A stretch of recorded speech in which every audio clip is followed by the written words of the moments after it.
The most marvelous revelations of the 19th century concerning the origin of Christianity by Jonathan Manning Roberts. Lucian, a Greek satirist. My solution shall be death to falsehood. Whether in religion or in political affairs of spirits and mortals, the man who preceded me, Marcion, is the one from whom my description of St. Paul was taken. Although never known to me by such a name, he was known to me as Apollos in the Greek tongue, as Paulus in the Roman, and it was understood by all scholars at the time I wrote as relating to the life, travels, and miracles of one Apollonius, the oracle of Vespasian. In fact, I merely followed the statements of Marcion, although I knew his statement was incorrect. Never for an instant thinking that my description of this person would be seized upon by Christians in after ages to perpetuate their fraud. I was of a satirical disposition of mind, and it made no difference to me if what I wrote was true or false. It was with me as your dramatic writers of today, and it mattered not what events I sought to use, whether sacred or historical, so I could make them suit my purposes. All men are selfish so far as securing the necessaries and comforts of life are concerned, and gain prominence over their fellow men. This is not so bad a quality of human nature as might be imagined. To attain prosperity and avoid adversity is a necessary incentive to human effort. At the time of the writings to which I refer,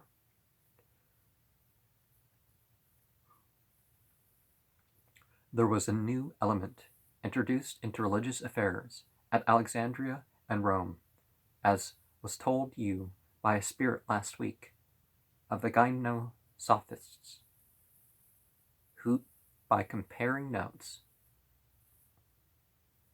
with Grecian, Roman, and Samaritan authors, found that one of the same idea ran through the religions of all nations as to their gods having been born of virgins.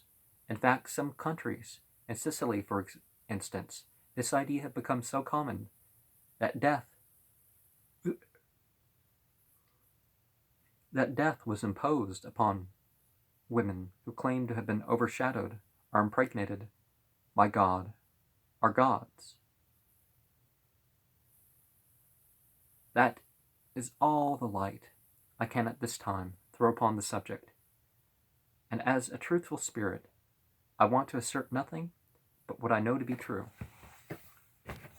Lucian, or Lucian, as some people would say. I think we're dealing with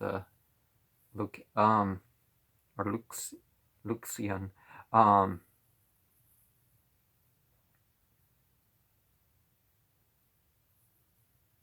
Now, the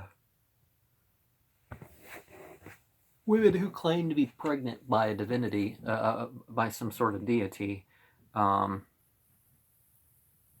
being killed, I'm not certain about that, but there, particularly among the polytheists, the idea of killing for blasphemy was a present danger. Nowadays, people think they're pregnant with the return of Jesus.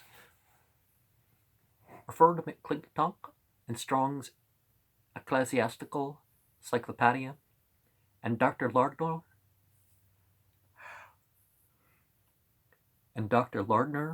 in chapter 19 of his Testimonies of Ancient Heathens, for account of Lucian. Who can read the above communication and not feel impressed with the insignificant measures used by the writers of that time to formulate the Christian Gospels, judging from the writings of Lucian as they have come down to us? We can glean very little of their true inwardness. They bear evidence of the mutilation they have suffered at the hands of those who wished to make use of them for selfish purposes.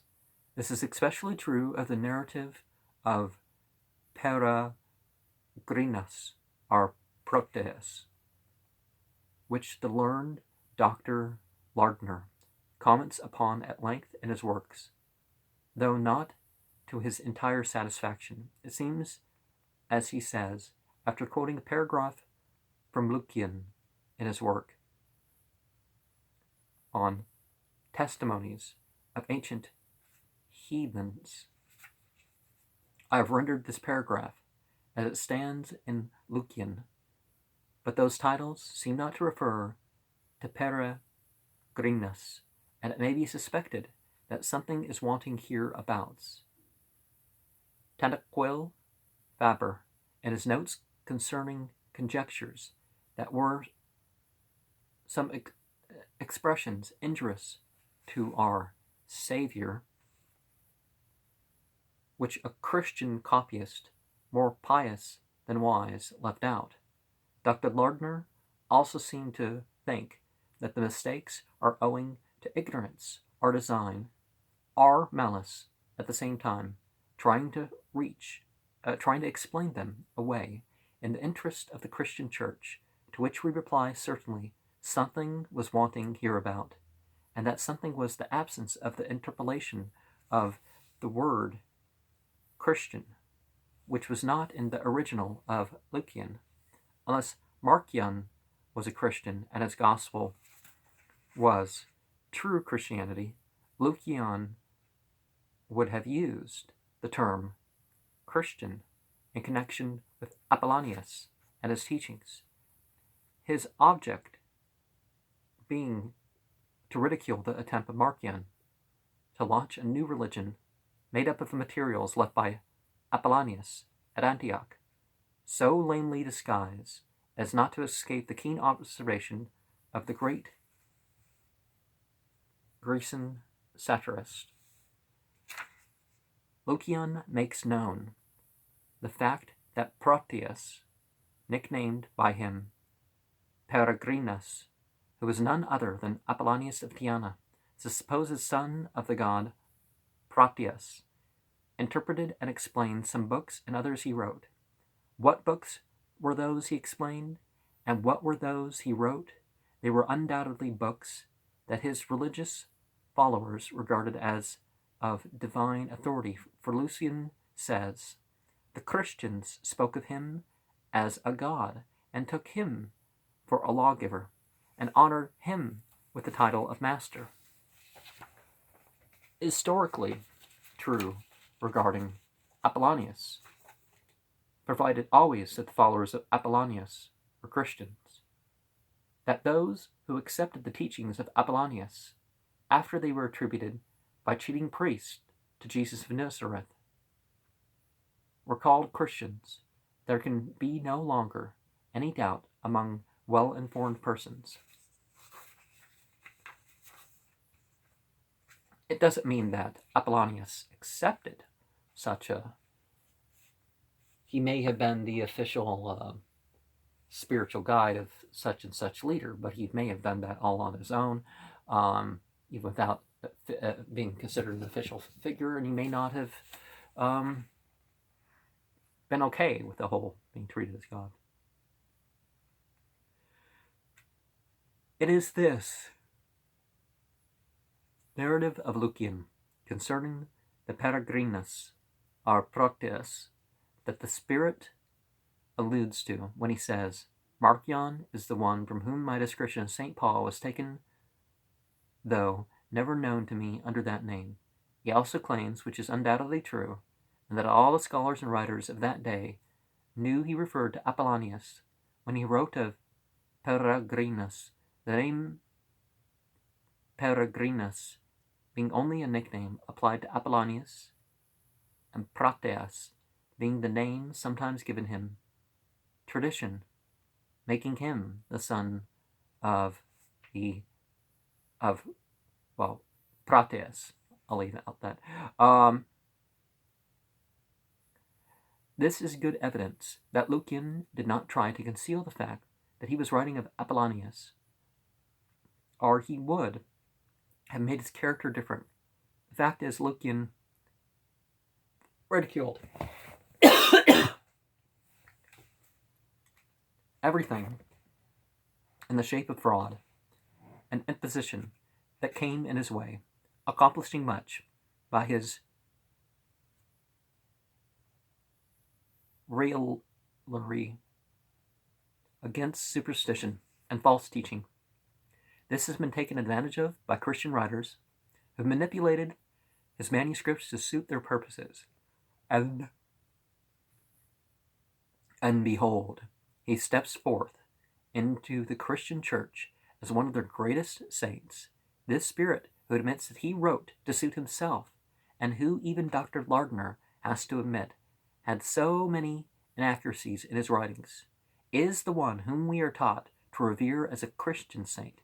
He is the untruthful author of one of the 4 Christian Gospels, and I strongly surmise that Marcion's name, transmuted into that of St. Mark, was given to the 3rd Christian Gospel to disguise the fact that he was in reality the introducer of the Gospel of St. Luke.